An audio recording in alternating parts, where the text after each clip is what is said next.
ça y est, aujourd'hui le projet de la 205 Proto est lancé. Bon, c'est une 205 qui n'est pas en pleine forme, comme vous l'avez vu déjà avec le train arrière. Elle a beaucoup de défauts, des jeux partout, il y a globalement plein de choses à faire. J'ai essayé de la faire rouler le plus longtemps possible, mais là on arrive à un moment où il y a trop de travail dessus, donc c'est pour ça que je me permets ce petit projet qui devrait vous plaire. Je vous ai prévu 3 épisodes de préparation pour la conversion en proto et ensuite on fera des essais. Dans le premier épisode qui est celui d'aujourd'hui, on va commencer par faire un allègement maximal. Donc on va retirer le tableau de bord, les moquettes, les joints de porte, tous les ouvrants. On va retirer les habillages de porte, le plafonnier, les renforts inutiles à coups de meuleuse et de scie sabre. On va retirer aussi les vitres latérales, le haillon, le pare-brise, je ne sais pas encore parce qu'il y aura peut-être un intérêt à le garder pour aller dans l'eau notamment. Ensuite on va s'attaquer au moteur aussi dans cette vidéo. Bon, on va pas faire grand chose mais on va quand même installer un schnorkel pour pouvoir aller dans l'eau. On va alimenter l'échangeur en air frais. On va faire un petit réglage du moteur et on va installer une sonde de température que j'ai pas encore reçue, donc si on la reçoit pas, on le fera dans les épisodes suivants. Alors juste avant d'attaquer, j'en profite pour remercier Car Vertical qui sponsorise cet épisode.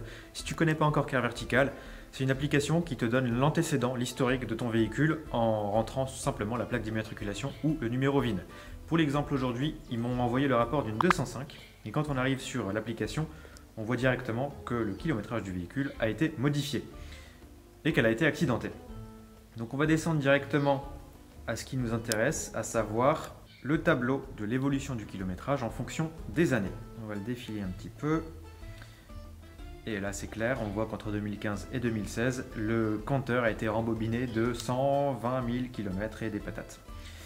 On va descendre un petit peu plus bas. Et on arrive sur les détails des dommages qui ont été estimés entre 1500 et 3000 euros et a priori c'est un choc frontal.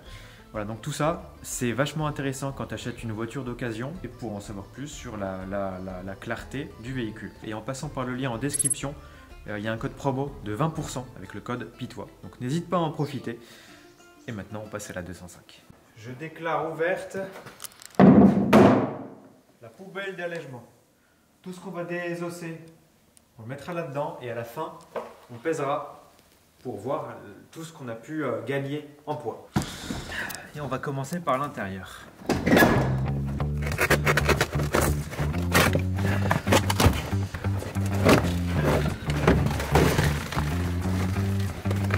Ça fait du bien pour une fois, pas avoir à y aller de manière civile là. Ah, je me sens bien. Vous savez quoi? Je vais chercher la massette. Ça peut être pas mal ça aussi.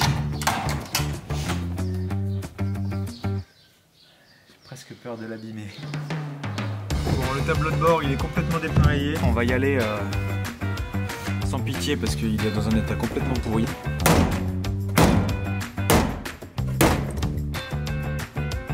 Assez costaud hein. Tu sais un peu.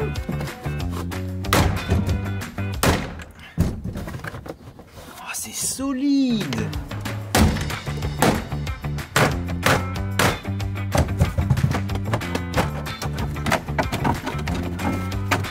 On a dit les joints aussi.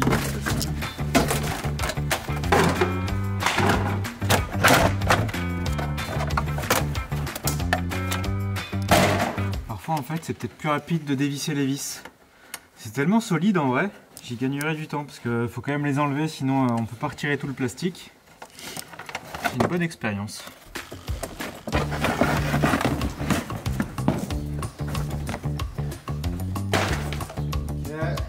Tout propre là-dessous. On va tout dégager, ça va être beau, ça va être beau.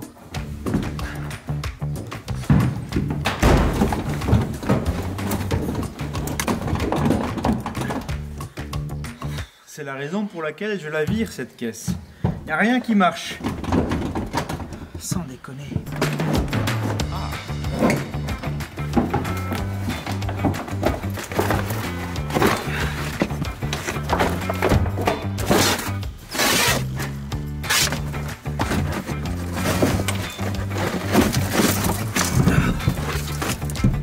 Ça sert à rien, non? Ça servait à rien.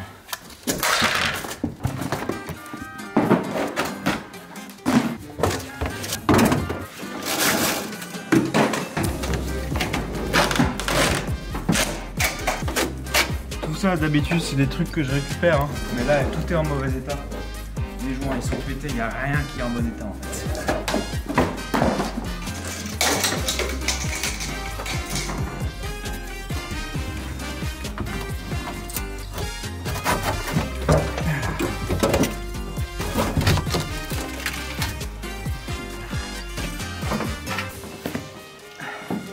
Rapide, efficace.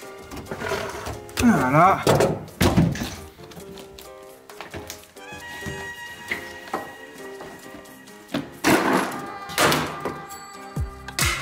Ensuite, on avait commencé le tableau de bord et on n'avait pas fini.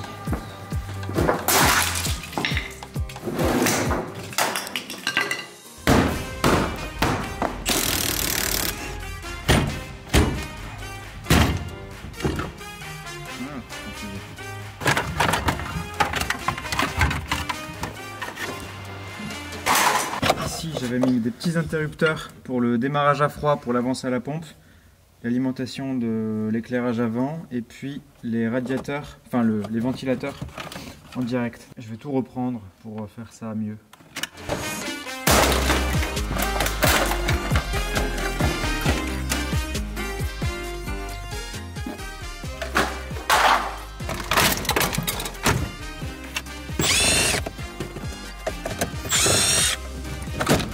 Ah, ça commence à venir là. C'est hyper solide, c'est pas normal. Normalement ça casse tout le temps.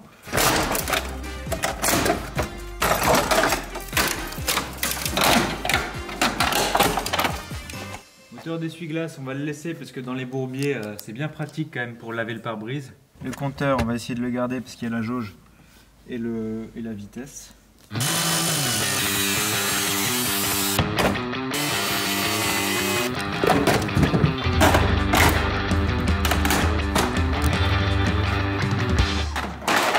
Je pense qu'on va jusqu'à simplifier le faisceau. Et on va faire ça aussi, on va couper tout ce qui sert à rien pour gagner du poids. J'ai déconnecté les deux durites du radiateur de chauffage parce qu'on vire tout.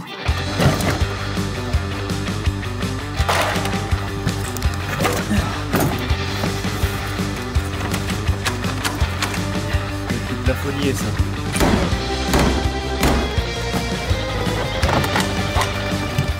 Mais pourquoi je finis pas les tâches? C'est fou, moi je fais 15 secondes sur un truc et je vois quelque chose d'autre et je m'y attaque.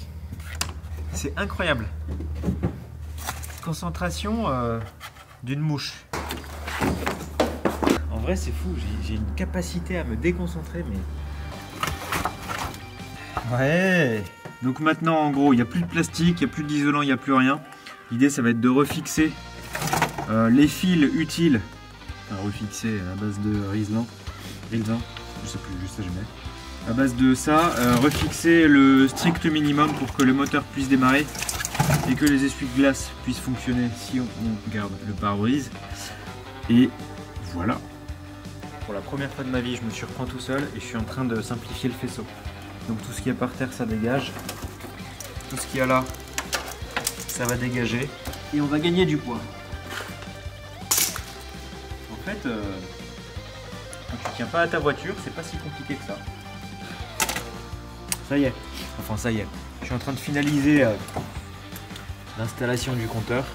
J'ai retiré tous les fils que je pouvais retirer dans la limite du raisonnable. J'ai gardé quand même les essuie-glaces, les phares pour les photos Instagram. C'est pas du tout le strict minimum, mais j'ai enlevé ce que, voilà, raisonnablement, sans être emmerdé par la suite avec le reste du faisceau. Là, origine pigeon.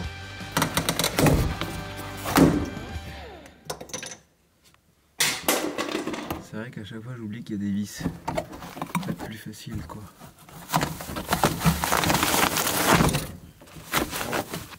Bon allez, il faut dévisser les trucs là. C'est fou d'être débile comme ça. Ça faudra la remettre, c'est pas mal pour le copilote. Parce que souvent c'est apeurant.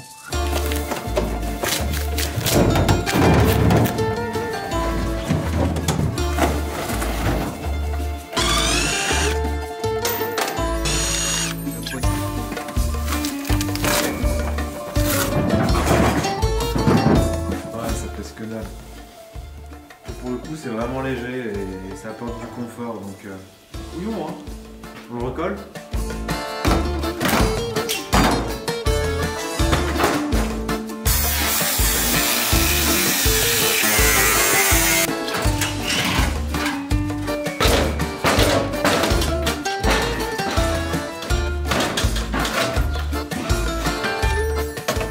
Pas, c'est pas la technique officielle pour changer les vitres. Hein.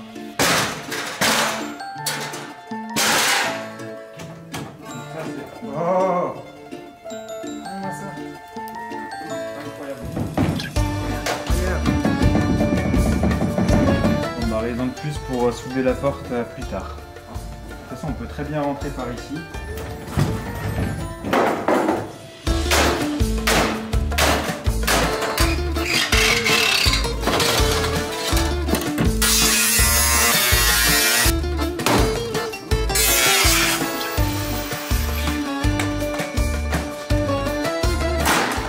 Baptiste Pitois, maître carrossier. Oups.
L'heure de la pesée est arrivée.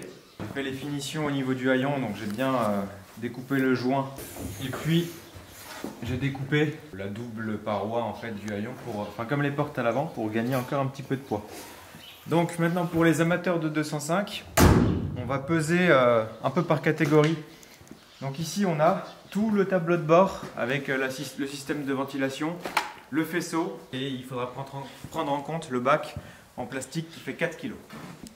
Okay. On a 23,6 kg. On est à 19,5 kg. Tableau de bord, faisceau, 19,5 kg. Donc là on a les moquettes et l'isolant. Donc l'isolant qui n'était pas complet, hein. J'avais déjà retiré l'isolant des planchers. Il n'y a que l'isolant de la baie moteur. Donc là on a 6,5 kg, ça fait 2,5 kg. C'est que dalle. C'est jamais négligeable.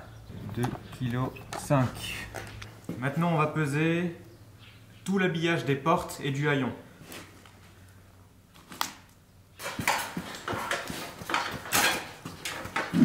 Ah, 35 kg. Ça fait 30 kg. 31 kg même. 31 kg. Et on va finir avec la roue de secours parce que c'est pas négligeable. 11,8 kg, tout cru. Ça fait un total de 65 kg, 64,8. En fait, ça fait un passager. C'est pas déconnant parce que je me rappelle très bien quand j'avais le disco avant, dans beaucoup de passages où ça passait pas, il suffisait que le passager descende pour améliorer les capacités du véhicule. Et là, sur un véhicule qui est de base léger, ça accentue énormément les choses. Donc en vrai, un passager en moins, c'est déjà remarquable. Surtout que la voiture, en fait, elle était déjà à moitié vidée. Enfin, vous l'avez vu, il n'y avait déjà plus rien à l'arrière, il n'y avait pas de banquette. Et puis surtout, c'est une voiture qui est déjà très légère aussi.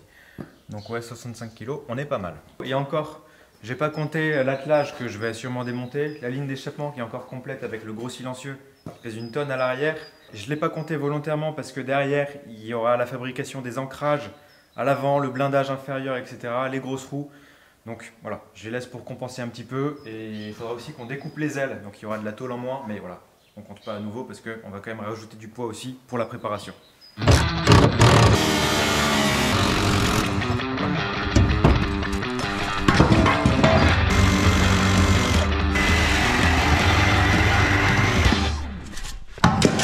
Maintenant, on va s'attaquer au schnorkel, donc la prise d'air. Actuellement, elle est ici.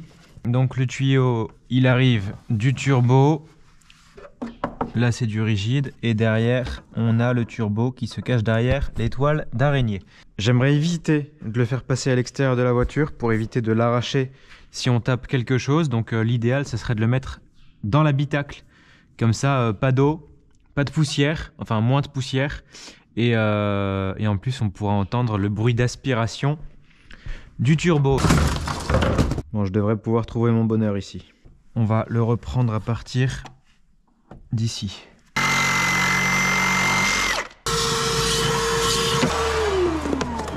On va faire un coude qui va traverser la baie moteur pour arriver entre le passager et le copilote, tout simplement.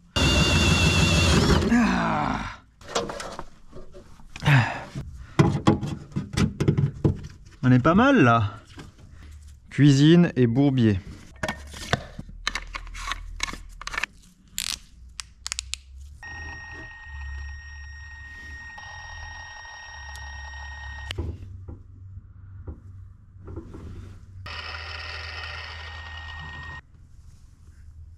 Très bien. Et on va pouvoir finir le schnorkel. Là. Ça me plaît. Ah ouais, c'est génial. Magnifique. La finition tuning, mais du jeune tuning, tu vois. Ça, c'est beau, ça. Oh, ça va souffler. Oh, on va l'entendre. Ça va être beau. Alors, petit point électricité. Je suis en train de tirer 3 lignes électriques. Donc ça, pompe à injection. Voilà, marche forcée des ventilateurs. On a le 3e câble qui est toujours pas raccordé, qui sera la marche forcée du refroidissement de l'échangeur sur le capot. Alors il n'y a rien qui est respecté, les couleurs, c'est tout, hein, on s'en fout. Là, la sécurité n'est pas du tout notre priorité. Et on va fixer ça avec 2 malheureux riselants. Un comme ça et un comme ça. Est-ce que ça va tenir? J'en sais rien. Est-ce que ça va court-circuiter? J'en sais rien non plus. Normalement non, il n'y a rien qui est en contact ici. Tout est apparent mais c'est pas grave. On va pas mettre de gaine sinon on va perdre en poids. Voilà. Ça va mon chat? Là ça me plaît, il y a tout qui tient avec des riselants, j'adore ça. C'est super.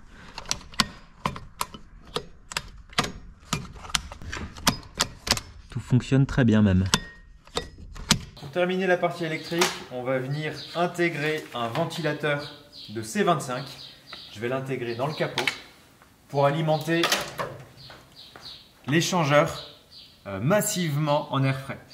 Donc déjà je vais venir découper tous les renforts en plastique pour avoir une partie plate, pour pouvoir mettre la partie carrée là sous le capot, pour qu'il n'y ait vraiment que le rond qui dépasse du capot. Pour ça je vais utiliser le multitool.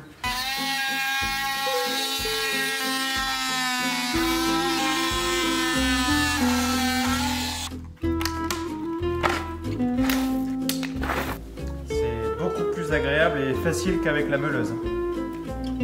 Outil adapté quoi.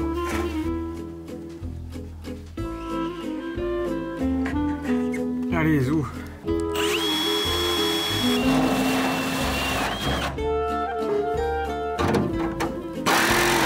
Oh, c'est hyper agressif.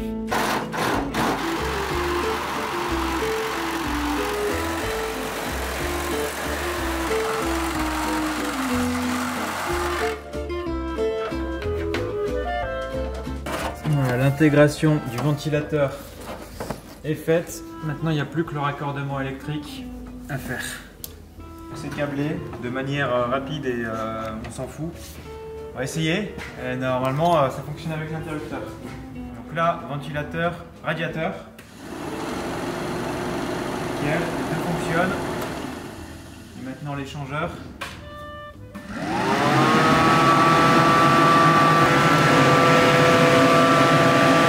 Ah, ça souffle là. Génial. Et voilà. Ah, ça devrait être efficace ça pour le coup. En plus, ça déborde un petit peu sur l'avant du bloc et sur l'arrière. L'idéal, ça aurait été d'en mettre deux petits, mais bon, là, je fais avec les pièces que j'ai en stock. Et c'est pas mal. Ça va être beaucoup plus efficace que la simple prise d'air en tôle que j'ai fait sur le Rhino C15. Là, pour le coup, c'est même quand tu n'avances pas, tu gaves l'échangeur, quoi. C'est vraiment bien. Voilà, tout fonctionne. J'ai installé aussi le petit manomètre ici de pression turbo.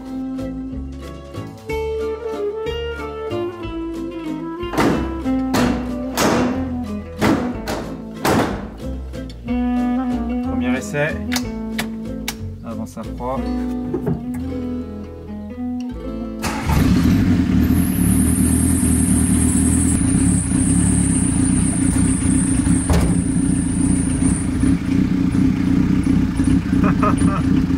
Comment ça fait proto déjà?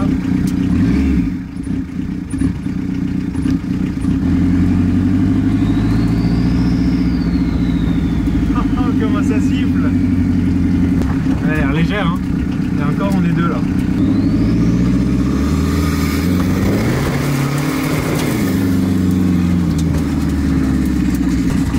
Oh, ça gaze!